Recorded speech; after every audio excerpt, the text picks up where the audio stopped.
ছাত্র রাজনীতি যদি শিক্ষার্থী বান্ধব হয় তবে আপনি ছাত্র রাজনীতিকে ভালোভাবে দেখবেন বা ইতিবাচক হিসেবে গ্রহণ করবেন। তুহিন রানা যে আমাদের বলল তারা শুরু থেকে ছাত্র রাজনীতি মানে ছাত্র রাজনীতিতে শিক্ষার্থীদের ভালোর জন্য কাজ করেছে। আপনি কি এই বিষয়টিকে স্বীকার করেন যে ছাত্র দলের রাজনীতি শুরু থেকে শিক্ষার্থী বান্ধব ছিল? আমি শুরুতেই একটি কথা বলি, সেটি হচ্ছে যে তুহিন ভাই যে কয়েকটি আন্দোলনের কথা বললেন, আমি সে কয়েকটি আন্দোলনকে মনে করি যে সাধারণ শিক্ষার্থীদের আন্দোলনকে ক্রেডিট নেওয়ার ব্যাপার আর কি সেটা। তো এটা একেবারেই একটি যৌক্তিক দাবি ছিল। সেখানে দেখা গেছে যে একেবারেই যারা প্রান্তিক শিক্ষার্থী ছিল, যারা একেবারেই নবীন শিক্ষার্থী, তারাও কিন্তু এটাতে প্রতিবাদে মুখর ছিল। সুতরাং ওই আন্দোলন একেবারেই যে ছাত্র দলের আন্দোলন, এটা বলাটা একেবারেই সমীচীন নয় বলে আমি মনে করি। কারণ সকল শিক্ষার্থীর, সকল বিভাগের শিক্ষার্থী সেখানে অংশগ্রহণ করে এই 16 ব্যাচের যে ফিস কমানোর ব্যাপারটি, সেটিতে অংশগ্রহণ করেছে। তো আরেকটি কথা আমি বলতে চাই, সেটি হচ্ছে যে লেজুর ভিত্তিক ছাত্র সংগঠন আমার ক্যাম্পাসকে আসলে কি দিবে? তো তাদের আসলে আমাদের ক্যাম্পাসকে দেবার মতো তেমন কিছুই নাই।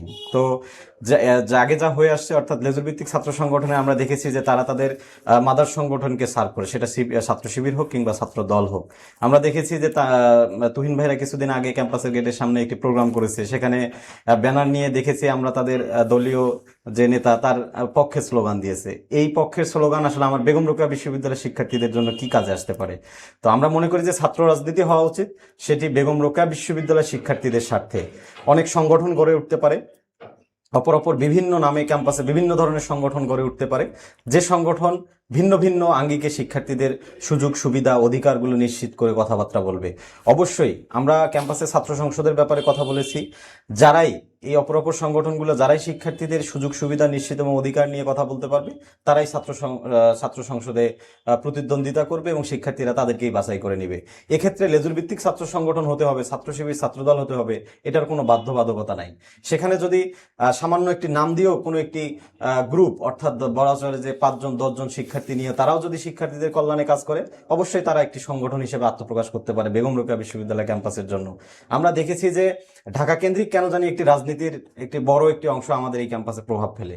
অর্থাৎ কেন্দ্রীয় ছাত্র দলের যারা নেতা আছেন তাদের আদেশেই আমার ক্যাম্পাসে ছাত্র দলের নেতারা চলেন, আবার কেন্দ্রীয় ছাত্র শিবিরের যারা আছেন তারাও সেম ভাবে আমার ক্যাম্পাসে সেই মতামতটা তারা শিক্ষার্থীদের উপর চাপিয়ে দেন।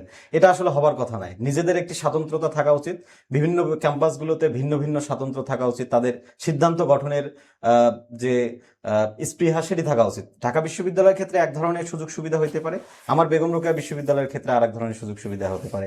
যেমন জাহাঙ্গীরনগর বিশ্ববিদ্যালয়ে তাদের শতভাগ আবাসিক ব্যবস্থা আছে, কিন্তু বেগম রোকেয়া বিশ্ববিদ্যালয়ে কিন্তু শতভাগ আবাসিক ব্যবস্থা নাই। সুতরাং সেই সংগঠন, অনেক সংগঠন এই আবাসিক ব্যবস্থা নিয়ে কাজ করতে পারে, কেউ বা শিক্ষার্থীদের যাতায়াত পরিবহন ব্যবস্থা নিয়ে কাজ করতে পারে। সুতরাং যারাই শিক্ষার্থীদের কল্যাণে কাজ করবে তারাই এই বিশ্ববিদ্যালয় কেন্দ্রিক ছাত্র রাজনীতি করবে। আমরা চাই না যে তারা কোনো সংগঠন, কোনো নেতা বা কোনো বড় কোনো গোষ্ঠীকে সার্ভ করার জন্য আসলে বিশ্ববিদ্যালয়ে ছাত্র রাজনীতি করবে। এটা আমরা কখনোই চাই না। ছাত্র রাজনীতি হোক শিক্ষার্থীদের কল্যাণেই।